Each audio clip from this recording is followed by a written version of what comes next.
The next 4 hours we've got you hanging out. A lot of football on the docket today, huh? 10:02 went and passed. We're rich, Beards. Oh, 100%. I was way late today. There was zero chance I was going to be here by 10:02. I was inserting sound at 10:01. I was loading in clips at 10:01, and I thought about that. I looked at the clock. I'm like, I don't care. We got to put some stakes on this. If only we knew if it was legal or not in the state of Kansas. We'll find out. Can we contact DraftKings to see if they can put an over-under? Because I will make it, and I will make sure that I am here by 10:02. If there's money on the line, certainly. But if we're getting on the air at like 10:04, get here at 10:02:30 or 10:03, sit down, get everything ready to go, and then talk. Because everything's set downstairs. So you never get done prepping. It's just the show starts. Right. That's the problem. It's right up to the last minute. I'm watching film. I'm studying. I'm game planning, practicing. Diagramming snaps at 10:02. Going through the first 15. First floor. Scripting the plays, and then at 10 o'clock, time to take the field. Kicked. Time to take the field, Get dressed, get ready to go. Go out there and whip some Cardinal ass. Were you a crammer in school? Or were you, super well prepared all the time? I'm trying to understand your psyche still. We're very early in our relationship as a radio show here. I understand what makes Beards tick. It's just chicken. What I did in school is different than what I do now. I'm just trying to understand the pattern, In college, I was a crammer. In college, it was, all right, I got the test tomorrow. Let me pull an all-nighter. Let me study. Let me get ready for this, and then I'll move on. But that was mainly because most of my free time was with sports, watching it, reading about it, things like that. With this, I don't feel like it's cramming if I'm always up to date and reading and trying to stay on top of everything. That's just generally having, hopefully, the information along the way rather than going, okay, I've got to talk football tomorrow. Mm-hmm. What do I do? Prepping for the show to me is just okay, what are the topics we can get into? Because really the prep work comes in the things that you're reading or listening to, trying to retain what you're watching, and then as those sort of points that you may have heard or thought as you heard a point come up, and then we get into conversations, then that sort of comes up to where it's oh, I was prepared for that. I didn't know that 2 weeks ago when I read that thing, it was helping me prepare for this. But it's just, okay, what are the topics I want to talk about today? And then we'll get into that conversation. There's certainly going to be some points that I bring up and things like that. But that's typically what it is. Not really cramming. The cramming is trying to get sound in there because sometimes the sound becomes available at 9:45. Or sometimes I'll get an idea at 9:30. I'm like, ooh, I want to do this. And then it may take me till 10:02. Sure. Look, the workflow, I mean, you're right. Eventually, this is also really true during breaks and everything. Eventually, the music just starts playing. Mm-hmm. And you go, all right, well, I've gotten where I could get. Here's where we are. Let's go. I guess we got to start talking now. I've prepped as much as I can prep. Right. Although at the first break, then I'll prep a little more. Yeah. Then I'll get ready for that. Then I'll prep for Kent Swanson. Still putting some questions together for the Sports or Leisure today, which will come up at 1 o'clock, presented by Johnny's Tavern. We'll have some Chiefs season opening kickoff. So season opener categories for the Chiefs today. So questions about first games of the season, maybe specific players, maybe teams, maybe years, things like that. That'll be part of the categories in Sports or Leisure coming up in the 1 o'clock hour, having a little fun with that. We will hear from the Chiefs today out at the practice facilities. It'll be the coordinators today, along with Justin Reed, and then TBD. I'm hoping this is a sign of things to come, that, in 2019, it eventually became Patrick Mahomes on Wednesday, and at the start of the season, it was rotating players on Thursday, but it became Tyrann Mathieu on Thursdays the rest of the season. Halfway through the season, it was just, we're putting Honey Badger there on Thursday because he's that good and people enjoy listening to him. I'm hoping this is the start of what can be a theme of Mahomes on Wednesday and a couple of players rotating through, Justin Reed on Thursday and players rotating through, because I really enjoy listening to Justin Reed, how thoughtful he is with his answers, that when people ask him, it's not just like, oh, let me just answer the question just so I can get back in the locker room. He gives some thought to the actual questions and things like that, which is fun, and he's interesting. And so if this is the start of a theme by the Chiefs PR, smart, of saying we've got our offensive captain in Patrick Mahomes, and we've got one of the defensive captains, leaders in Justin Reid on Thursday. So I hope that's the case. But looking forward to hearing what Justin Reid will have to say, because he's in a secondary with a bunch of young players that one of the biggest question marks around this entire team this season is going to be the guys that he's in the room with, his defensive back group, those younger players against a Kyler Murray, Hollywood that can be explosive. Rondale Moore a couple of years ago, he was one of the best playmakers in all of college football and, was a second-round draft pick. We talk about what Sky Moore can do. Rondale Moore was a second-round draft pick out of Purdue. And so, hey, George Karlaftis probably has familiarity with Rondale. George, what kind of player is Rondale Moore? He's shifty. Okay, thanks. Pretty good. Okay, great, thanks. Quick guy. The ball in his hands, he's like a jitterbug. He would win a game of two-hand touch in a phone booth. Okay, so be ready to go. Thanks, George. Now we're really ready to go. Spags, what do you think about this offense? Well, talking to George, I found out a little bit more about Rondale Moore because the film wasn't telling me enough. But, Justin Reid is there with one of the biggest question marks of this entire team.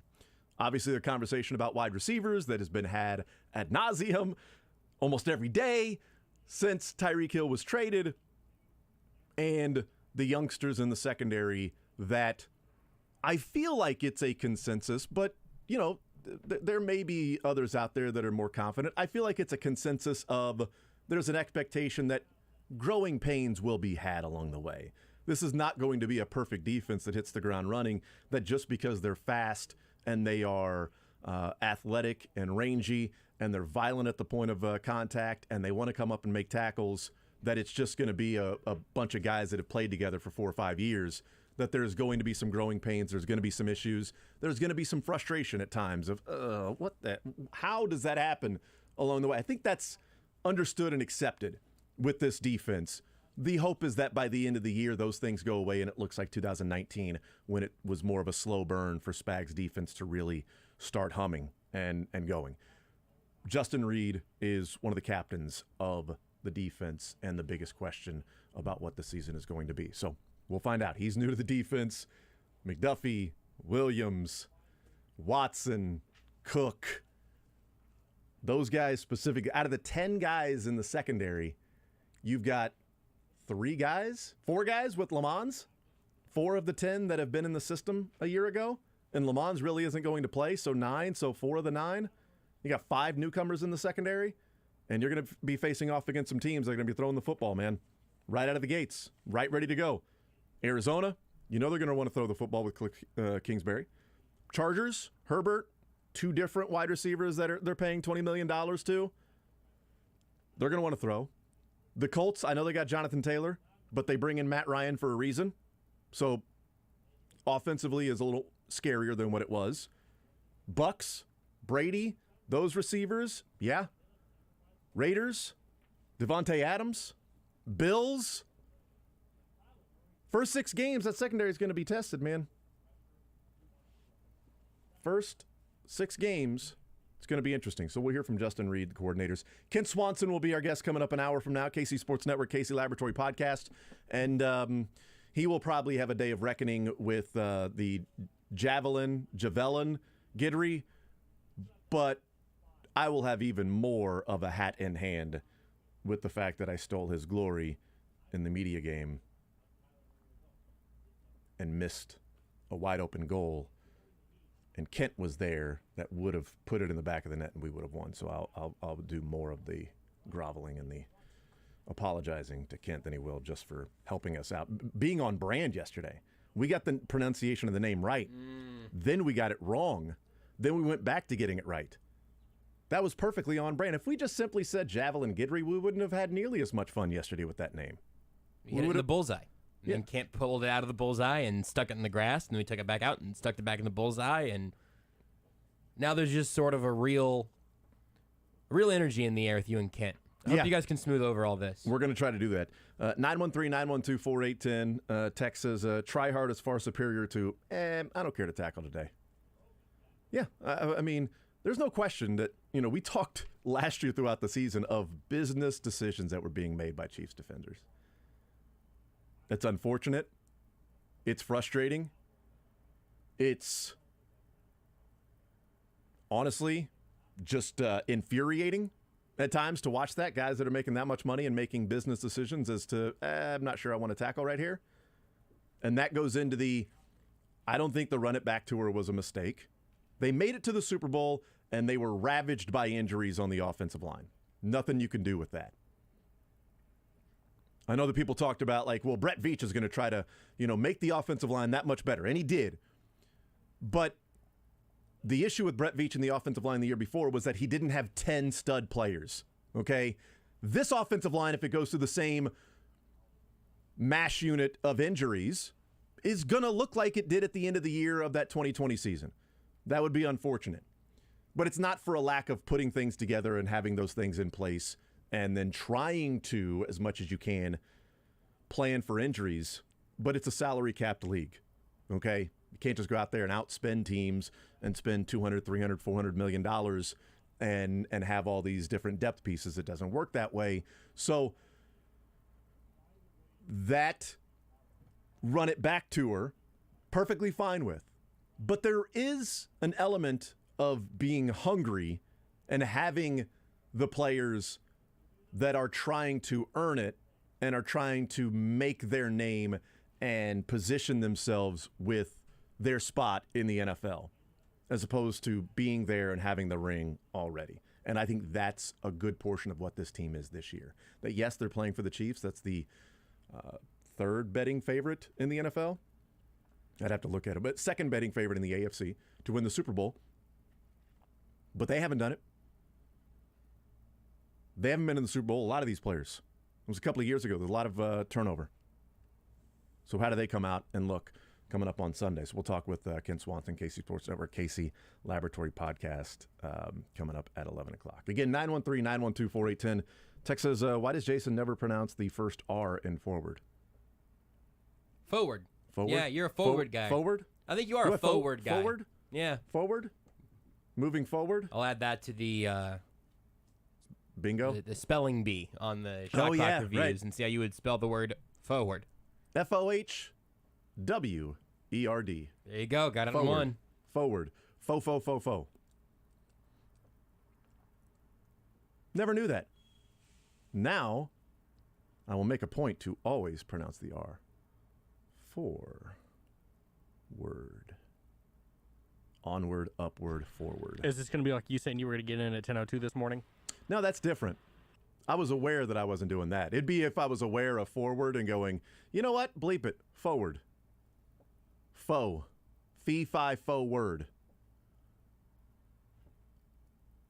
The prep for the show was more important than pride. Okay. And you know what that prep for the show was? Loading in Bart Scott clips. Thank God. People are like, oh, well, that's why you did it. Well, the listeners none the wiser. We would have started at the exact same time anyway, whether I was here at 10:02 or 10:03 or whatever. But I put it together for a reason, right? It's not just to be like, oh, I'm pissed off about this. Why is it so stupid? More like Bart, not. Am I right? Text says, why doesn't Dayton Moore pronounce the Y in Royals? You say Royals? Roy. Eventually somebody's going to text in and be like, Royals? hey, Jason, why don't you say the Z in D's? D's what? Oh, got him. Yeah. I walked right into that. We are rapidly approaching that. I don't think I know. Dayton Moore might say Royals. But how can you say Royals without the Y? Text says Rawls. Does he say Rawls? I know Frank White always said Rawls. Frank White says Rawls. Dayton Moore is a with the Rawls guy. Frank White's around here, Rams fans tonight. To the Bills. So I looked at the power rankings, which everybody loves, and those mean a whole lot. They don't really mean anything. But I looked at them because a good portion of the conversation in the last few weeks has been the sort of disrespect to the Chiefs. They've improved this offseason. So what I wanted to do was, is it just hearing the naysayers and focusing on those? Chiefs are going to be pretty good. So I looked at the power rankings. Somebody read a text that said texted, and I said looked at. So ESPN, have you seen the power rankings, Josh? Because then I want to play Bart Scott. I've seen a lot of different things pop up on my screen the last couple of days. They have a lot of Bills blue and a lot of Josh Allen. So there's 6 power rankings that I looked at in no particular order. ESPN, The Athletic, NFL.com, CBS, Sporting News, Yahoo, some of the main ones. There's plenty of other power rankings out there as well. But just looked at 6 because wanting to see, like, are the Chiefs being disrespected the way that it feels they're being disrespected. Okay. ESPN has Chiefs are number 2. Bills 1, Chiefs 2. CBS Sports, Pete Prisco. Chiefs are number 3, except for The Athletic has the Rams at number 1. But they also have the Chiefs ahead of the Bills as well. Chiefs at number 2, Bills at number 3. So I think if we look, buddy's looking for the next shiny thing, if we focus on like NFL.com and ESPN, which those are pretty big ones to focus on because NFL Network and ESPN, we're not watching a podcast at the Athletic about the NFL power rankings. It's ESPN and it's NFL Network. So get it, understandable. But the other 4 I looked at had 2, 3, 3, and 2. Like I think they are, as it stands right now, I think they're the best team in the AFC, roster-wise. Doesn't mean they'll win, but if I'm picking a team to win the Super Bowl, I'm picking the Bills, as opposed to what the next betting favorite is 8 or 900, plus 8 or 8 to 1, 9 to 1. Chiefs are 10 to 1. There's much more value there than 6 to 1 with the Bills. So Bills being ahead of the Chiefs is not an issue at all, because that's how the power rankings I would go with. So I do think there's elements of looking for that, looking for the disrespect just to be mad and ignoring the, well, actually, I think the Chiefs, at least, at worst, except for NFL, had the Bengals in front. And if you say, well, the Bengals beat them last year, the Bengals got better, and did the Chiefs get better? Certainly they could have, but we think the Bengals loving them. Didn't we do that last week? I feel like I'm in the Twilight Zone a little bit. I feel like we've contributed to the outrage industrial complex of the sports. That's why I like to the Bart Scott clips, and I'm sure we'll get to at some point. I just want to play them for fun. Sure, yeah. And I think that's actually worth doing, even though I don't think the analysis is very useful. I think it's worth doing because we would all do Bart Scott. Right, exactly. Or frankly, even ESPN or NFL Network or whatever it may be, because a lot of those have one writer. Whatever the Sporting News had was probably one guy's power ranking under the umbrella of Sporting News. It is absolutely true. That CBS, Yahoo, and Sporting News have one person that is their NFL guy, like Pete Prisco for CBS, and they rank them. Right, and so I mean, whenever you're talking about if there is, it's useful to name the target there, because you know what's going to happen when Bart Scott does this again in 6 months to somebody else? We're all going to go, oh, well, no, Bart Scott said the Chiefs were going to miss the playoffs, and they're currently whatever it's going to be at that point on the horizon later in the year. We'll be able to point at that and say, hey, well, if you don't like what Bart Scott's been selling you, stop buying it. Stop retweeting it or falling to the Twitter traps of all of that national football media. And we think they're pretty smart. We think they know. Those are ESPN and NFL Network people, respectively. I don't think either of them hate the Chiefs. I think they're both picking the Chiefs to win the division. I don't know if Cynthia gave us the final lock. I know Field did. Cynthia had Chiefs winning the West, 11 wins, and Buffalo over Green Bay in the Super Bowl. Seems reasonable. She has Buffalo playing the Chiefs in Buffalo. Okay. What a hater. Yeah. Why does she hate the Chiefs so much? Well, no, I mean, that's how all of this gets really fuzzy. I mean, this has been happening outside of sports media for maybe even longer, but specifically in sports media, we all know better than to say, oh, Skip Bayless thinks Patrick Mahomes is a bum. Well, Skip Bayless is respect you enough to at least want to know where you're coming from. 100%. No one who I respect the opinion of has told me that Patrick Mahomes is washed, that the Chiefs are going to be a sub 500 team. Nobody. And so I think that by the anger generators of seventh place in one power ranking and looking around and saying, hey, there's not some grand conspiracy against the Chiefs here. To the counter, what's going to happen if the Bills start out this year 4-5? What happens if the Bills lose to the Rams and took a spotlight MVP campaign, Super Bowl favorite campaign, and blew it immediately? Like, the machine will turn on who it builds up. That's going to happen. That's going to Waddle's still there. And then as soon as the Dolphins look like, if they in a slight upset against the Patriots, it's going to be, got to call it on Tua. Let's start doing draft prep for the Dolphins in week 2. Make people a little more like favorites and power rankings and all of those things that we're talking about this week. Well, that's part of the exercise that I wanted to do with just specifically the Bart Scott sound, which we'll play on the other